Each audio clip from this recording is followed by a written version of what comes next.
വേഗം വരാമെന്നരുളി സ്വർഗെ പോയവൻ, വേഗം വരാമെന്നരുളി സ്വർഗെ പോയവൻ. വേഗം വരുമാ പ്രിയനെ കാൺമാൻ, വേഗം വരുമാ പ്രിയനെ കാൺമാൻ. കാത്തിരിക്കും വിശുദ്ധരെല്ലാം പറന്നു പറന്നുയർന്നിടും, കാത്തിരിക്കും വിശുദ്ധരെല്ലാം പറന്നു പറന്നുയർന്നിടും. ഈ മരുവിൽ ചാരുവാൻ യേശുമാർവെനിക്കുണ്ട്, ഈ മരുവിൽ ചാരുവാൻ യേശുമാർവെനിക്കുണ്ട്. സുഭാഷിതം. വെളിപ്പാട് പുസ്തകം 3-ാം അധ്യായം അവസാനിപ്പിക്കുന്നത് ലവോദിക്യ സഭയ്ക്ക് ദൂതെഴുതിക്കൊണ്ടാണ്. ഏഷ്യ മൈനറിലെ വളരെ സമ്പന്നമായ ഒരു സ്ഥലമായിരുന്നു ലവോദിക്യ. അവിടെ ഒരു സഭ ഉണ്ടായിരുന്നതായും ആ സഭയ്ക്ക് പൗലോസ് ലേഖനം എഴുതിയിരുന്നതായും അവരെ വന്ദനം ചെയ്തതായും കൊലോസ്യർ 4:15-16 വാക്യങ്ങളിൽ കാണുന്നു. വെളിപ്പാട് പുസ്തകം 3-ാം അധ്യായത്തിന്റെ 14 മുതൽ 22 വരെയുള്ള വാക്യങ്ങളിൽ ലവോദിക്യ സഭയ്ക്ക് ദൂതെഴുതുമ്പോൾ അവരിൽ പ്രശംസനീയമായി ഒന്നും തന്നെ എഴുതി കാണുന്നില്ല. ഈ സഭയെക്കുറിച്ച് പറഞ്ഞിരിക്കുന്നത്, നീ ഉഷ്ണവാനുമല്ല ശീതവാനുമല്ല, ഞാൻ ധനവാൻ സമ്പന്നനായിരിക്കുന്നു, എനിക്ക് ഒന്നിനും മുട്ടില്ല എന്ന് പറഞ്ഞുകൊണ്ട് സ്വയ സംതൃപ്തി അടയുന്നു. എന്നാൽ നിർഭാഗ്യനും അരിഷ്ടനും ദരിദ്രനും കുരുടനും നഗ്നനുമാകുന്നു. പുറമേ നോക്കിയാൽ സഭയ്ക്ക് ഒന്നിനും കുറവില്ല, സമ്പൽ സമൃദ്ധിയാണ്. എന്നാൽ ആന്തരികമായി വളരെ ശോചനീയമായ അവസ്ഥയിൽ കൂടെ കടന്നുപോകുന്നു. കാരണം ക്രിസ്തു സഭയ്ക്ക് പുറത്താണ്. ലവോദിക്യ സഭ എന്നാൽ മന്നോഷ്ണ സഭ എന്നർത്ഥം. സഭാ കാലഘട്ടങ്ങൾ താരതമ്യപ്പെടുത്തുമ്പോൾ 1914 മുതലുള്ള പൊതുസഭകളുടെ സ്വഭാവം ലവോദിക്യ സഭയുടെ അവസ്ഥയാണെന്ന് വേദപണ്ഡിതാക്കന്മാർ അഭിപ്രായപ്പെടുന്നു. തങ്ങളുടെ സമ്പത്തിലും കഴിവുകളിലും പ്രശംസിച്ചുകൊണ്ട് ആത്മീയ ജീവനില്ലാത്ത സഭ. ഈ സഭയ്ക്ക് ആത്മാവിന്റെ ഫലങ്ങൾ പുറപ്പെടുവിക്കുവാനും കഴിയുന്നില്ല. സഭയിൽ കാണേണ്ട യഥാർത്ഥ സ്നേഹവും സന്തോഷവും സമാധാനവും ദീർഘക്ഷമയും എന്നേ അറ്റുപോയിരിക്കുന്നു. സന്മാർഗിക നിലവാരം താണുപോയിരിക്കുന്നു. വിശ്വാസികളെന്ന് അഭിമാനിക്കുന്നവർ പോലും ഈ ലോകത്തോട് അനുരൂപപ്പെടുവാൻ വെമ്പൽ കൊള്ളുന്നു. ദുരുപദേശക്കാർക്കും കള്ളപ്രവാചകന്മാർക്കും സ്ഥാനം ലഭിക്കുന്നു.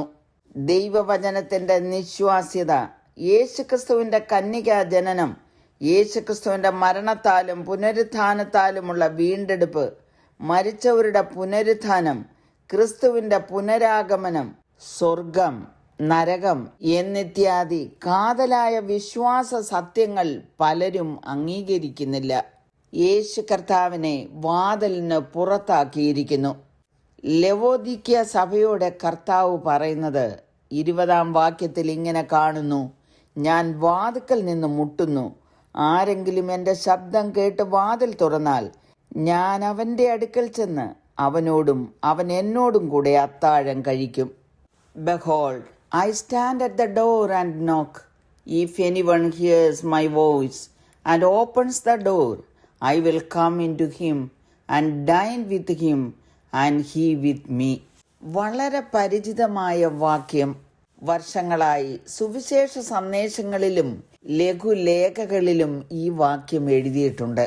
ഹൃദയത്തിന്റെ വാതിൽ തുറന്ന് യേശുവിനെ അകത്തേക്ക് സ്വീകരിക്കുവാനുള്ള ആഹ്വാനമാണ് പലപ്പോഴും ഈ വാക്യത്തിലൂടെ ലോകത്തോട് വിളിച്ചു പറയുന്നത്. വ്യക്തികൾക്കുള്ള യേശുവിന്റെ രക്ഷാവാഗ്ദാനത്തിന് ഉദാഹരണമായി. എന്നാൽ ഒരു വ്യക്തിയോട് രക്ഷിക്കപ്പെടുവാനുള്ള ആഹ്വാനമായിട്ടല്ല യേശു കർത്താവ് ഇത് പറഞ്ഞിരിക്കുന്നത്. ലവോദിക്യ സഭയുടെ തലയായ യേശു കർത്താവിനെ പുറത്താക്കിയിരിക്കുന്നു. അവരുടെ സമൃദ്ധിയിൽ അവർ അഭിമാനത്തോടെ ആയിരുന്നത് കൊണ്ട് വാതിലും അടച്ചു കഴിഞ്ഞു. അവരുടെ ആത്മീയ വഞ്ചനയ്ക്കും നിസ്സംഗതയ്ക്കും കർത്താവ് അവരെ കുറ്റം വിധിക്കുന്നുണ്ട്. ഞാൻ നിന്റെ പ്രവൃത്തി അറിയുന്നു, നീ ഉഷ്ണവാനുമല്ല ശീതവാനുമല്ല. ശീതവാനോ ഉഷ്ണവാനോ ആയിരുന്നുവെങ്കിൽ കൊള്ളായിരുന്നു. ശീതോഷ്ണവാനാകയാൽ നിന്നെ എൻ്റെ വായിൽ നിന്ന് ഉമിണ്ണു കളയും എന്ന് പറഞ്ഞിരിക്കുന്നു. അവർ പരസ്യമായി ക്രിസ്തുവിനെ തള്ളിക്കളഞ്ഞില്ല. പക്ഷേ ആത്മീയ തീഷ്ണതയോ ദൈവത്തോടോ അവിടുത്തെ വചനത്തോടോ യഥാർത്ഥമായ സ്നേഹം അവർ പ്രകടിപ്പിച്ചില്ല. 19-ാം വാക്യത്തിൽ അവർ മാനസാന്തരപ്പെടുവാൻ കർത്താവ് പറയുന്നു. ക്രിസ്തു ലവോദിക്കൻ സഭയ്ക്ക് പുറത്തായിരിക്കുകയാണ്. സഭ മാനസാന്തരപ്പെട്ട് സഭയിലേക്ക് വീണ്ടും കർത്താവ് വരുവാൻ ആഗ്രഹിച്ചു. അഹങ്കാരവും ആത്മസംതൃപ്തിയും ആത്മീയ അന്ധതയുമുള്ള അവരുടെ അവസ്ഥയിൽ ലവോദിക്കയിലെ സഭ ദൈവരാജ്യത്തിന് ഉപയോഗശൂന്യമായിരിക്കുന്നു. കർത്താവ് പറഞ്ഞ വാക്കുകൾ ശ്രദ്ധിച്ചാൽ വ്യക്തിപരമായി കർത്താവിൻ്റെ ശബ്ദം കേൾക്കുന്നവരെ സ്വീകരിക്കുവാൻ സ്നേഹനിധിയായ കർത്താവ് സന്നദ്ധനായിരിക്കുന്നു. ആരെങ്കിലും അവൻ എന്നിത്യാദി ഏകവചന വാക്കുകൾ കൊണ്ട് കർത്താവ് വ്യക്തികളോട് സംസാരിക്കുന്നു. എല്ലാവരും തൻ്റെ ക്ഷണത്തിന് ഉത്തരം നൽകില്ലെന്നും കർത്താവിനെ സ്വീകരിക്കുവാൻ വാതിൽ തുറക്കുകയില്ല എന്നും കർത്താവിനറിയാം. എന്നാൽ വ്യക്തിപരമായി കർത്താവ് വിളിക്കുകയാണ്. ആരെങ്കിലും എൻ്റെ ശബ്ദം കേട്ട് വാതിൽ തുറന്നാൽ ഞാൻ അവൻ്റെ അടുക്കൽ ചെന്ന് അവനോടും അവൻ എന്നോടും കൂടെ അത്താഴം കഴിക്കും. യേശുവിൻ്റെ ശബ്ദം നിങ്ങളുടെ ഹൃദയത്തിൽ മുഴങ്ങുന്നുണ്ടോ? യേശു കർത്താവ് പറഞ്ഞത്, ആമേൻ ആമേൻ, ഞാൻ നിങ്ങളോട് പറയുന്നു, ആടുകളുടെ വാതിൽ ഞാനാകുന്നു. എൻ്റെ ആടുകൾ എൻ്റെ ശബ്ദം കേൾക്കുന്നു. ഞാൻ അവയെ അറിയുകയും അവ എന്നെ അനുഗമിക്കുകയും ചെയ്യുന്നു. ഞാൻ അവയ്ക്ക് നിത്യജീവൻ കൊടുക്കുന്നു. അവ ഒരു നാളും നശിച്ചു പോകയില്ല. ആരും അവയെ എൻ്റെ കയ്യിൽ നിന്ന് പിടിച്ചു പറിക്കുകയുമില്ല. യേശു കർത്താവിൻ്റെ ശബ്ദത്തിൽ പ്രതികരിക്കുന്നവർക്ക് യേശുക്രിസ്തു നിത്യജീവന്റെ തുറന്ന വാതിലും സ്വർഗത്തിൽ തന്നോടൊപ്പം ഭരിക്കുന്നതിൻ്റെ പ്രതിഫലവും ഉറപ്പു നൽകുന്നു. കരുണയുള്ള പിതാവേ, അങ്ങയോടൊപ്പം അത്താഴം കഴിപ്പാൻ അടിയങ്ങളെയും സ്വീകരിക്കണമേ എന്ന് യേശുക്രിസ്തുവിന്റെ നാമത്തിൽ അപേക്ഷിക്കുന്നു. കേൾക്കണമേ. ആമേൻ.